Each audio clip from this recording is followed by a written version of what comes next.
सभी सनातनियों को एवं सभी सौभाग्यवती मातृशक्तियों को हरतालिका तीज व्रत की हार्दिक शुभकामना।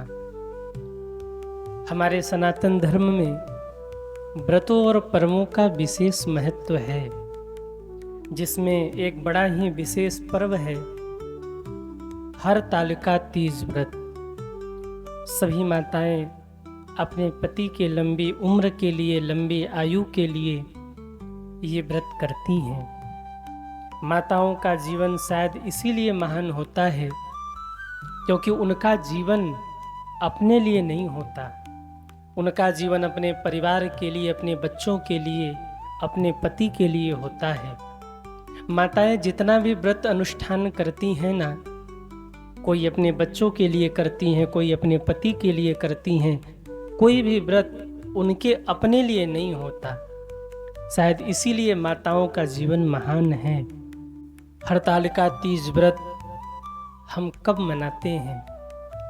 इस बार ये व्रत 25 को है या 26 को, ये सब हम जानेंगे। पहले हम सब ये जान लें कि हरतालिका तीज व्रत हम कब मनाते हैं, किसका पूजन करना है, कैसे पूजन करना है और किन किन बातों की सावधानी रखनी है। हरतालिका तीज व्रत हम सभी लोग भाद्र कृष्ण पक्ष के तृतीया तिथि को मनाते हैं, जिसका पारण चतुर्थी को किया जाता है। ये व्रत सभी सुहागिन माताएं रखती हैं, सभी सौभाग्यवती माताएं इस व्रत का पालन करती हैं। और ये व्रत निर्जला होता है, यानी बिना जल पिए माताएं इस व्रत का अनुष्ठान करती हैं। इस बार तृतीया तिथि का आरंभ 25 अगस्त को दोपहर में 12:24 पर हो रहा है और 26 अगस्त को दोपहर 1:55 तक तृतीया तिथि रहने वाली है। उदया तिथि के अनुसार 26 अगस्त को ही हरतालिका तीज व्रत का सुंदर संयोग बन रहा है। इसलिए सभी सौभाग्यवती माताएं 26 अगस्त को ही हरतालिका तीज व्रत का नियम रखें, जिसका पारण अगले दिन यानी 27 अगस्त को सूर्योदय के बाद किया जाएगा। सभी सौभाग्यवती माताएं ध्यान दें, तीज व्रत के पूजन का समय क्या है। इस व्रत के पूजन का समय 26 अगस्त को प्रातःकाल 5:56 से लेकर के 8:31 तक किया जाएगा। वैसे पूजन तो दिन भर किया जा सकता है, पर ये जो 5:56 से 8:31 तक का समय है, ये विशेष समय है। इसलिए पूजन अगर हो सके तो इस समय के भीतर में आप करिए। पूजन कैसे करना है?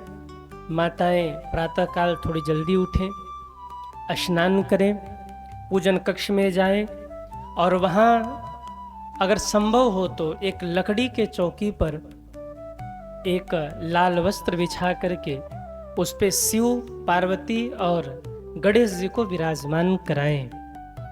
हमारे यहाँ गणेश जी प्रथम पूज्य कहे गए हैं, इसलिए सबसे पहले पूजन आप गणेश जी का करिए। गंग गणपतये नमः कहते हुए गणेश जी का पूजन करिए और उनसे प्रार्थना करिए कि हे गणपति बप्पा, हमारा ये व्रत निर्विघ्न पूर्ण हो और हमारे परिवार में सुख शांति आवे, पति की लंबी आयु हो।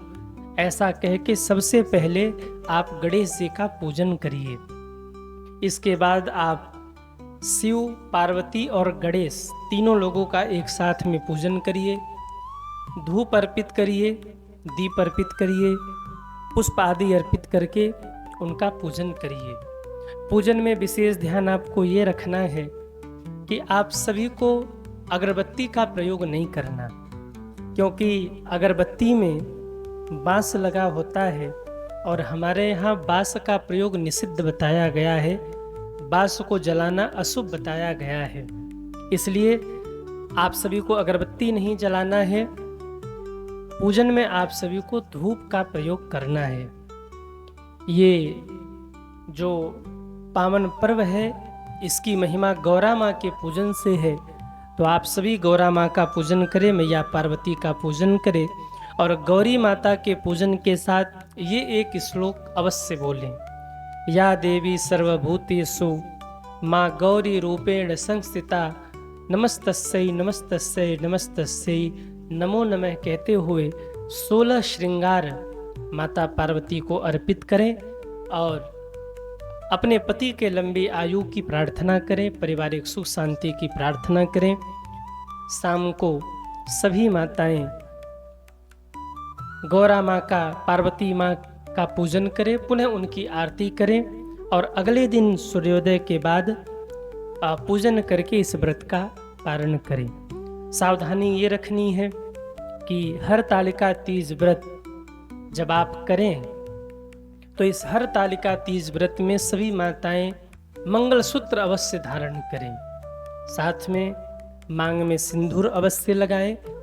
काले वस्त्र इस पूजन में वर्जित हैं, इसलिए काले वस्त्र धारण न करें और मंगलमय ढंग से पूजन करते हुए, भगवान का स्मरण करते हुए, पारिवारिक सुख शांति की प्रार्थना और पति के लंबी आयु की प्रार्थना करते हुए इस व्रत को आप सभी पूर्ण करें।